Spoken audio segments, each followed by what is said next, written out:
I'm Chelsea, 33, and I never thought a piece of birthday cake would be the thing to shatter a decade of loyalty. But there I was, standing in my sister's backyard in San Diego, watching her cut slices of a frozen-themed cake for her daughter, Lily, my niece. She handed me a plate with a smile so fake it hurt to look at. And then she said it, loud enough for everyone to hear, like it was the punchline to some great family joke. Must be nice having a walking ATM in the family. People laughed. Not just laughed, nodded, like it was true, like I wasn't standing right there, holding the fork and my dignity in the same hand. My mom let out this nervous chuckle and said, "Let it go, sweetie," without even making eye contact. And my brother-in-law, Greg, raised his beer like it was some kind of toast. That was the moment something inside me just clicked, like a switch flipped, and all the years of quietly funding their lives finally boiled over. What nobody at that party knew, what Marissa didn't know, is that just that morning, I'd wired $11,500 to cover Lily's upcoming school tuition. It wasn't even for private school. It was for this specialized STEM program she'd begged to be part of. I'd done the paperwork, the deposit, the whole thing. And somehow, I still wasn't family. I was a bank. I stared at that cake for a good 10 seconds before setting the plate down on the table and walking inside. I didn't make a scene. I didn't yell. I just slipped into the guest room where I'd left my bag, pulled out my phone, opened the payment app, and clicked Cancel Recurring Payment. Then, I took the confirmation email, forwarded it to Marissa, and wrote one sentence. Find another sponsor. That's all. When I came back out, she was mid-story with a group of friends, talking about how hard it is being a mom of two with no support, while I stood 10 feet away. Literally, the person who'd paid for her rent when her husband lost his job last year. I looked at her. This woman I used to braid hair with, cry with, laugh with, and I didn't feel anger. Not exactly. I felt done. Just done. "You'll need a new sponsor," I said, loud enough for the music to drop, because the ATMs closed. The silence that followed was incredible, like a vacuum just sucked the air out of the party. Someone dropped a plastic cup. My mom gasped. Marissa blinked like she hadn't understood me. But I didn't stick around to explain. I turned, walked out the side gate, and didn't look back. And you know what's wild? No one followed me. Not one person. Not even Lily. As I reached my car, I felt my phone buzzing. Probably messages, maybe apologies, or more likely guilt trips wrapped in emojis. But I didn't check. Not yet. I wasn't ready. What I didn't realize then was that walking away would be the start of something much bigger than a canceled payment. It would be the beginning of reclaiming myself, of undoing years of quiet resentment. But first, I needed to understand how I'd even gotten here, how I became the family safety net, and when it turned into a trap. I wasn't always the ATM. I used to just be Chelsea, the quiet kid with the sticker-covered binder and a weird obsession with astronomy. I grew up in Duluth, Minnesota, in a 2-bedroom house that always smelled like coffee and old laundry. My parents split when I was 10.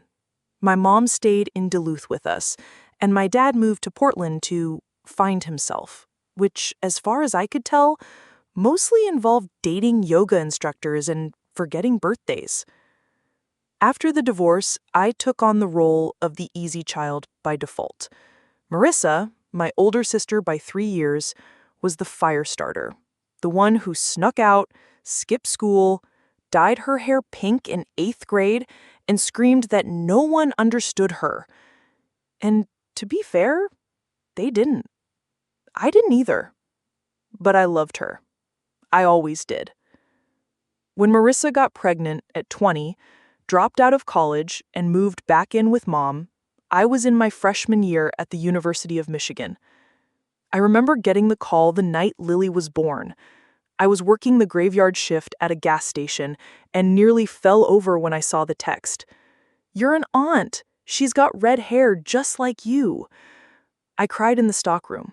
Like, full body cried, because even with all the chaos and detours, my sister had created something beautiful. And suddenly, everything I did, every class, every job, every hour without sleep, felt like it mattered more. Because now I had Lily, and I was going to be the kind of aunt you could count on. What I didn't realize was how literal that would become. After graduation, I landed a job in Austin, Texas, as a junior data analyst. It wasn't glamorous. I shared an apartment with 2 roommates and biked to work because I couldn't afford a car.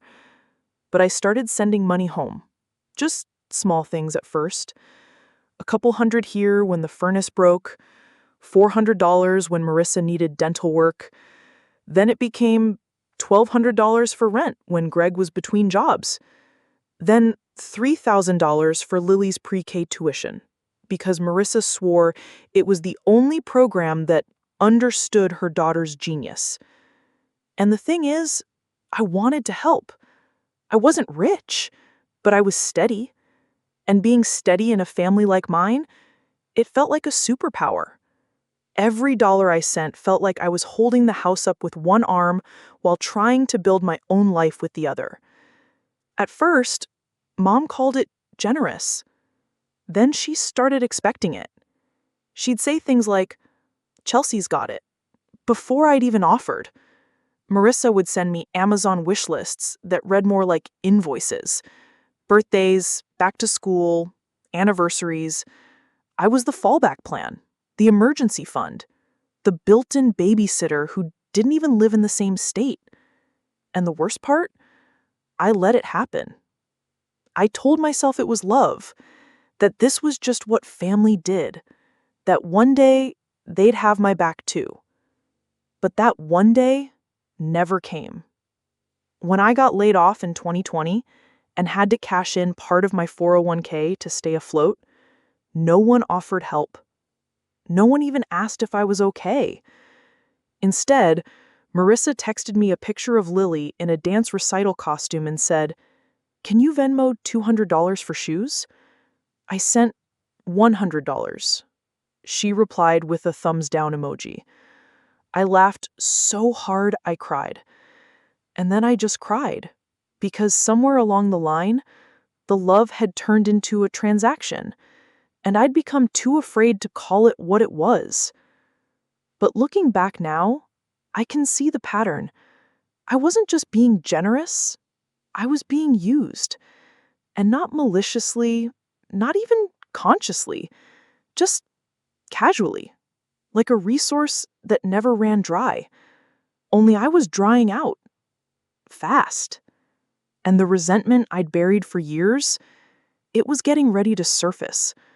I just didn't know how loud it would get yet. But I would soon. Real soon. It didn't happen all at once. That's the tricky part. It wasn't like one giant ask that crossed a line. It was 100 tiny steps that blurred it. One month, it was an emergency vet bill for the dog. Then it was, "Hey, can you cover the utility bill just this once?" Followed by, "Lily needs braces. Insurance only covers part." And sure, maybe I could have said no, but it never felt like the right time. It was always urgent, always temporary, always just this once. Only it never was. I started tracking everything I gave them in a spreadsheet. Not because I expected them to pay me back, I just wanted to see it, like visually confront it. And within 4 years, that little sheet added up to over $78,000. 78 grand. That's a car, a wedding, a down payment. It was money I could have used to finish my master's, to travel, to start my own life, but I gave it to Marissa and Greg because I thought I was helping them build theirs. And maybe at first I was, but somewhere along the way, helping became enabling. I didn't notice it until the tone shifted, until I missed a payment 1 month because my rent went up and Marissa texted, "You forgot Lily's music camp deposit." Not, "Hey, just checking in." Not, "Are you okay?" Just, "You forgot." Like I was an employee behind on payroll, like I owed her. That was the first time I felt it in my chest, the tight, cold press of resentment. But I still sent the money, and I hated myself for it. After that, the asks got bolder. They wanted to move into a new apartment, nicer school district. Could I help with the deposit? Greg was switching jobs again. Could I float the rent for 2 months? Then Lily got accepted into a summer science academy in Pasadena. Total cost? $11,500. Marissa pitched it like a business deal. She even said the words, "Think of it as investing in the future of the family." The family. That line hit me hard, because what did family mean anymore? Me working overtime while they watched Netflix and posted photos of charcuterie boards on Instagram. Was I still Aunt Chelsea, or just their unofficial benefactor? I remember one night lying awake, staring at the ceiling, wondering what would happen if I just stopped. Like really stopped. Would they reach out in love or go radio silent? Would anyone ask why? Would Lily still want to see me? I didn't know, and that uncertainty kept me frozen. Because as much as I hated the imbalance, the idea of being cut off, of not being invited to birthdays or graduations, it terrified me more. So I kept giving, kept wiring, kept nodding through jokes about how Chelsea's the rich one, even though I was living in a one-bedroom apartment with furniture from Craigslist. They never saw the side of my life that was tired, that was lonely, that was quietly unraveling under the weight of keeping everyone else stitched together. But I saw it, every day, in the mirror. And in the mirror, I didn't look generous. I looked drained. But the real breaking point? It hadn't even happened yet. Because the cake, the party, the humiliation in front of 50 people, that was still coming. And I had no idea how much it would set me free. So yeah, fast forward to that Saturday afternoon in San Diego. Lily's 11th birthday. Pink balloons, folding chairs, Costco sheet cake with way too much frosting. I showed up early. I always did. I brought a gift bag with a STEM robotics kit Lily had been obsessed with building things lately, and inside the card, I'd tucked a printout confirming her spot in the Pasadena science program. Tuition. Paid in full. $11,500. I thought I'd see excitement, gratitude, maybe even pride. Instead, I got sarcasm served with sprinkles. "Must be nice having a walking ATM in the family," Marissa said, loud enough to cut through the music. People laughed. My mom gave me this awkward glance, like, "Don't ruin the party." Greg looked away. And Lily? She didn't even seem to notice. She was busy taking selfies with her friends. I stood there, holding that paper plate with a melting piece of cake and a plastic fork, feeling like an outsider at a celebration I helped build. That's when it hit me this wasn't my family anymore. This was a machine I'd been fueling for years, and now they were laughing at the gas pump. I didn't say a word. I just turned and walked back inside. My bag was in the guest room. I sat down on the edge of the bed, pulled out my phone, and opened the app for the payment processor. One click. Cancel recurring payment. One more click. Refund request, since the school semester hadn't started yet. I stared at the confirmation screen like it was a revelation. Then I forwarded the email to Marissa. Subject line: Update. Message body: Find another sponsor. That was it. No anger, no drama. Just done. I put my phone back in my purse, fixed my hair in the mirror, and walked back outside like nothing had happened. Marissa was telling a story to a group of moms. Something about Lily's elite program and how hard it was to find support. I stood 10 feet away, silent, waiting. She saw me, mid-sentence, and raised her eyebrows. "Everything okay?" she asked, like butter wouldn't melt in her mouth. I smiled. "You'll need a new sponsor," I said. Because the ATM's closed. The entire yard fell silent. Even the kids stopped moving. One dad dropped his beer. I swear. Someone whispered, "Damn." Marissa blinked. Greg looked confused. My mom gasped and whispered, "Chelsea, not now." But it was now. It had to be. Because if not now, when? I turned without another word, walked to the gate, and let it swing shut behind me. And no one followed. Not one person. Not even Lily. That walk to my car was the longest 10 seconds of my life, and also the most honest. For the first time in over a decade, I wasn't carrying anyone. Just my purse, my keys, and the weight of a decision I should have made years ago. What I didn't realize yet was what would. I didn't cry in the car. I thought I would, but I didn't. I just drove. No music, no GPS. I didn't even know where I was going until I saw the sign for Lake Elsinore and remembered a little roadside inn I'd passed on a work trip a year ago. I checked in under my own name, half hoping no one would find me, half hoping someone would try. I threw my phone onto the nightstand and took the longest shower of my life, just standing there, letting the water beat down on me like it could wash off years of pressure and pretending. But when I finally got out and checked my phone, it was like a slot machine of guilt. 37 missed calls, 49 unread texts. The first few were from Marissa. "Are you serious right now? You just humiliated me in front of Lily. We'll talk when you calm down." Then came the ones from my mom. "I raised you better than this. This is not how family treats each other. Your sister is devastated." And then, buried between all the noise, was the one that broke me. A text from Lily. "Did I do something wrong?" 7 words. That's all. But they hit harder than anything my mom or Marissa could ever say. Because no matter how angry I was at them, Lily was still just a kid. A smart, funny, brilliant little girl who loved science and ice cream and used to call me Auntie Galaxy because I taught her to spot constellations. I sat on the edge of that motel bed and sobbed into a towel like it was the only thing keeping me from completely unraveling. Part of me wanted to drive back, apologize, pretend it never happened.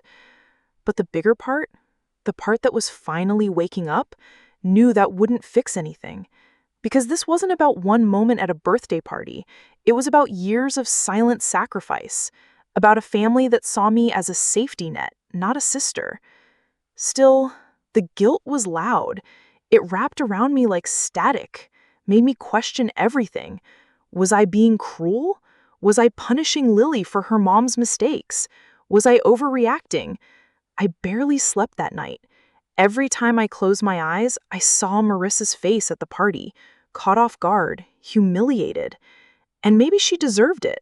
Maybe she needed it. But that didn't make it easier. The next morning, I ordered pancakes and eggs from the diner next door, but barely touched them. My appetite was gone. My clarity, too. All I had was this low, aching feeling in my chest, like I just cut off a limb that had been rotting, but still, mine. I opened my laptop and started Googling phrases like family financial boundaries, emotional caretaking, how to say no to people you love. That's how I stumbled onto a local therapist's website. Her tagline read, "You're not selfish, you're exhausted." I stared at it for a full minute. Then I booked the first available session. It was a tiny thing, a click, but it felt like a turning point because for once, I wasn't reaching out to fix them. I was reaching out to rescue me. What I didn't know yet was how deep that rescue mission would go or how much I'd have to unlearn just to breathe again. My first therapy session wasn't some dramatic, life-altering moment. It was awkward. I sat on a beige couch that squeaked every time I shifted, holding a lukewarm paper cup of peppermint tea, trying to pretend I wasn't about to cry. My therapist, Dr. Lang, was maybe in her late 40s, glasses perched on her head, calm voice like she'd seen every kind of meltdown and wasn't fazed by any of it. She started with the usual. "So, what brings you in today?" I laughed. Not because it was funny, but because I had no idea where to start. Was it the birthday party? The spreadsheet? The way my mom weaponized guilt like it was a second language? I told her everything. Not all at once, but enough. Enough for her to sit back, tilt her head slightly, and say the one word that would completely reframe how I saw the last decade of my life. Enabling. I blinked. Wait, what? She nodded. It's not just giving. It's when giving becomes a way to manage other people's lives, so they never have to. I sat there in silence, chewing on that. Because I'd always thought I was just being generous, supportive, doing what family should do, but she kept going. When you constantly rescue someone from the consequences of their choices, they stop learning, they start depending, and eventually, they forget how to stand on their own. It felt like she had opened a window in a house I didn't even know was full of smoke. I went home that night and reopened my spreadsheet. I looked at every transaction, every Venmo, every wire transfer. I tallied it up again just to make sure I hadn't exaggerated. $78,462.92. That was the number. Not including gas money, last-minute flights, or the hotel I'd paid for during Greg's spiritual reset weekend in Sedona.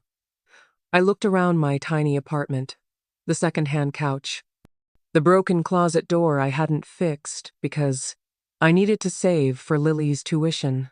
And I realized I wasn't being loving. I was being used, not maliciously, not even consciously, but definitely consistently. And the more I gave, the more invisible I became. Dr. Lang gave me homework. She told me to write a list of everything I'd postponed in my own life because of someone else's crisis. That list?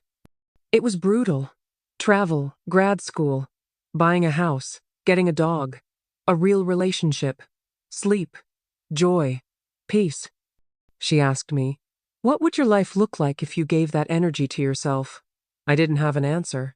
Not yet. But something shifted. I started saying no.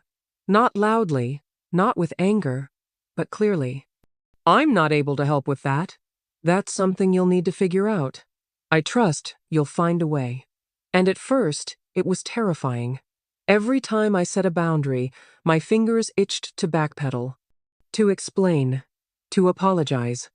But Dr. Lang said something that stuck with me. Guilt is just the price of growth when you're used to being the fixer. And she was right. I'd spent so long fixing that I forgot what it felt like to not carry everyone else's weight. But the moment I stopped lifting theirs, I started lifting my own. And that weight? It felt heavy, but finally, it felt like mine. It didn't happen overnight, but little by little, things started shifting. The first big test came 2 weeks after that birthday party fallout. Marissa called. Not texted, called. That alone was a red flag. She always hated phone calls unless it was urgent. I let it go to voicemail. And sure enough, there it was. Her voice, tight and polished, like she was trying to sound calm but barely holding it together. "Hey, Chelsea. So we just got a notice that our lease isn't being renewed. Long story. Anyway, we're looking at a new place, but they want first and last month's rent. Could you maybe, just this once, help us out?" She didn't mention the party, or Lily, or the last 11 grand I pulled. Just straight into the ask. I didn't respond, not out of spite, but because I didn't owe one. That night, I went to the gym for the first time in months. Just walked on a treadmill, listening to Lizzo, feeling my legs carry me, not anyone else. The next week, I went to a friend's art show. Then I cooked a meal that didn't come from the microwave. They were tiny things, but they were mine. Meanwhile, Marissa kept texting. Not mean, not pushy, just confused. "I don't get why you're being like this. You've always helped before. Lily misses you." That last one stung, because I missed her too. So after 3 weeks, I broke the silence. Not with money, but with something harder. I asked to see Lily. Just her. No Greg, no Marissa. Just me and my niece. To my surprise, Marissa agreed. We met at a bookstore cafe halfway between our towns. Lily came bouncing in wearing a hoodie with Saturn on it and holding a notebook full of robot sketches. My heart cracked open. We ordered smoothies, sat on the floor between shelves, and talked about school, coding, everything. Then she asked, "Why don't you come over anymore?" I paused, took a deep breath. "Because sometimes adults forget how to treat each other right," I said. "And until that gets better, I need to take care of myself too." She looked at me like she understood more than she should for an 11-year-old. Then she said, "I'm glad you're still you." I hugged her so tight. In that moment, I realized something big. I didn't have to disappear from Lily's life just because I wasn't bankrolling it. I could still show up, still matter, just differently. After that, I kept my distance, but stayed consistent. Monthly lunch dates with Lily, postcards from places I finally started visiting, birthday gifts under $50, no exceptions. And the more I pulled back, the more reality hit Marissa and Greg. They moved into a smaller place. Greg picked up weekend shifts at Home Depot. Marissa started working part-time at Lily's school as a classroom assistant. She even sent me a picture of her new ID badge with a smiley face caption, "First paycheck in 10 years." And yeah, part of me rolled my eyes. But a bigger part felt proud. Not of them, but of myself, for finally stepping out of the role I was never meant to fill. I wasn't their safety net anymore. I was their example.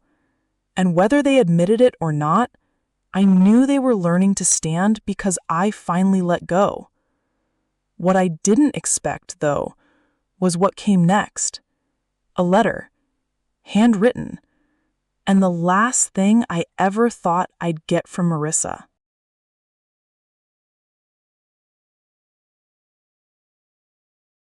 It came on a Thursday, just a regular, boring Thursday. I was checking my mail, mostly junk, credit card offers, a coupon for carpet cleaning I definitely didn't need. And then I saw it. A plain white envelope. My name on the front. Handwritten. No return address, but I knew that handwriting. Marissa always did her A's like little triangles. I stared at it for a solid minute before opening it. Inside was a single sheet of lined notebook paper, folded twice. No stickers, no emojis, just words. In her voice. And it read, "Hey, I don't really know how to say any of this, so I figured writing might be better. I'm not good at talking when I feel embarrassed, and I've felt embarrassed a lot lately. First, yes. I remember what I said at the party. I meant it as a joke. I see now it wasn't funny. It was cruel. I'm sorry. Really. Second, I didn't realize how much we leaned on you. Or maybe I did, and I just let it happen because it was easy. That's hard to admit, but it's true. You always had your life together. You made things work, and I guess part of me resented that, while also depending on it. I know now that wasn't fair. Not to you, not to Lily, not even to myself. Third, thank you for the years you gave, for loving Lily like your own, for showing up in ways I didn't even realize were rare. I don't expect anything from you anymore. Not money, not favors, not forgiveness. But if there's still a place for me, the real me, I'd like to earn it. One honest step at a time. I had to sit down, right there on my living room floor.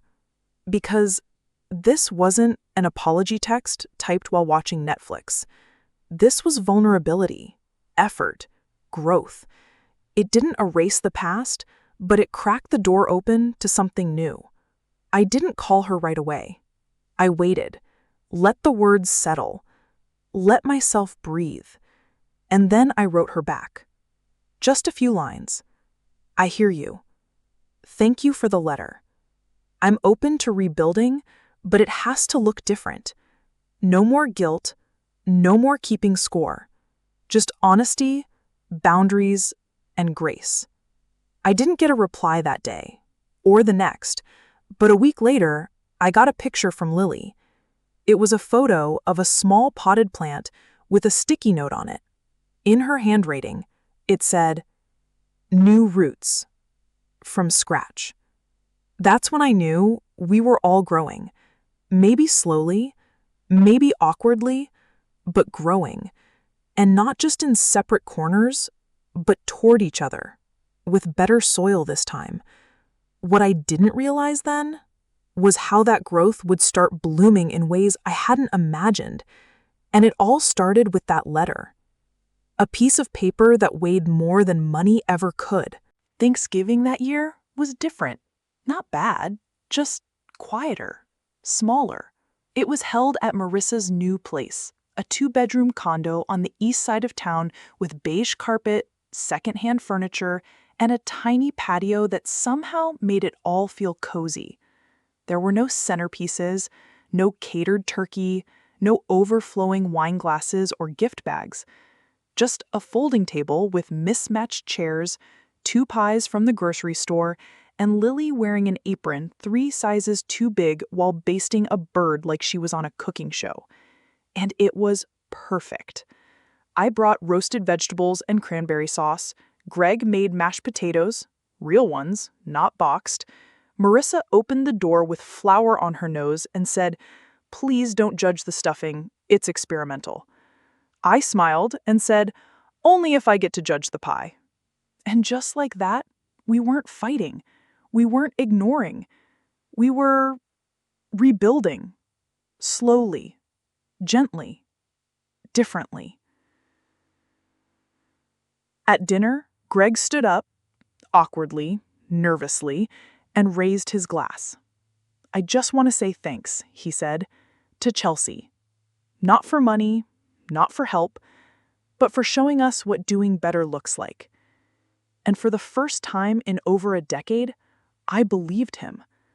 Not because of what he said, but because of how he was living. He'd picked up a side hustle selling handmade wood benches on weekends. Nothing flashy, just something he did with his hands that made him proud. Marissa was working part-time at Lily's school, helping in the art room, and taking community college classes online.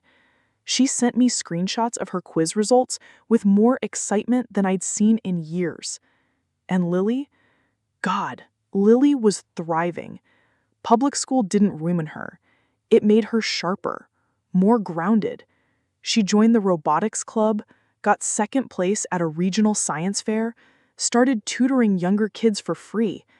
I saw her, not just as my niece, but as her own person. Not a project, not a legacy, just Lily. And you know what? She was proud of me too. One night, after dinner, we sat on the patio watching the sky. She pointed up and said, "Hey, anti-galaxy, bet you can't find Cassiopeia before me." I laughed. Bet you I can. And just like that, we were us again. The new version. The honest one.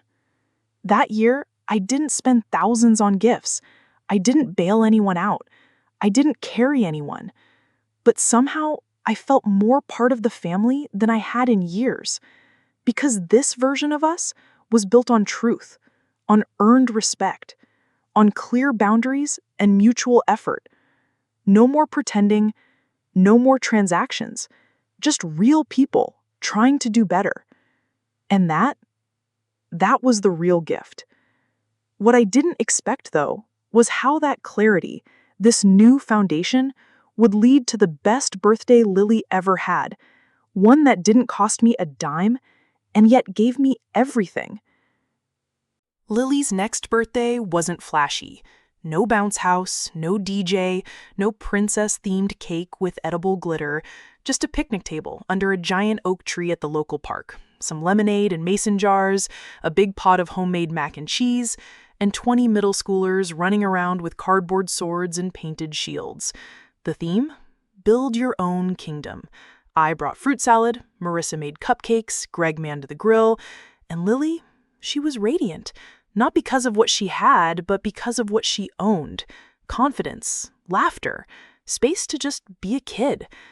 At some point during the chaos, she pulled me aside and said, "Auntie Chelsea, I have something for you." I was confused. "It's your birthday," I said. She grinned and handed me a small wrapped box. Inside was a photo frame. In it, me and Lily from our first trip to the Science Museum. I was holding her on my shoulders, both of us pointing at the stars painted on the ceiling. Taped to the back was a sticky note. It read, "Thanks for showing me how to stand tall, even when you're tired." I didn't cry. Not then. I just hugged her, tight. And in that moment, I realized something that took me years of guilt and growth to understand. My value was never in what I gave them. Not the money, not the favors, not the bailing out. My value was me, my presence, my love, my example. And that gift, the one Lily gave me, it was more than a frame. It was a mirror, showing me who I had become. Someone who didn't need to be everything for everyone. Someone who could give from overflow, not depletion. Someone who, for the first time in forever, felt whole. We sat on the grass, watching the kids storm a cardboard castle with water balloons. And I thought about how far we'd come. From resentment to repair, from silence to letters, from guilt to gratitude. And sure, we weren't perfect. There were still awkward moments, still days I wondered if the balance would slip again. But now I had the tools, the words, the boundaries. And they had something too. Not my money, not my credit card, but my trust, my respect, my honest presence. And really, that was the real gift. The one that cost nothing, but changed everything.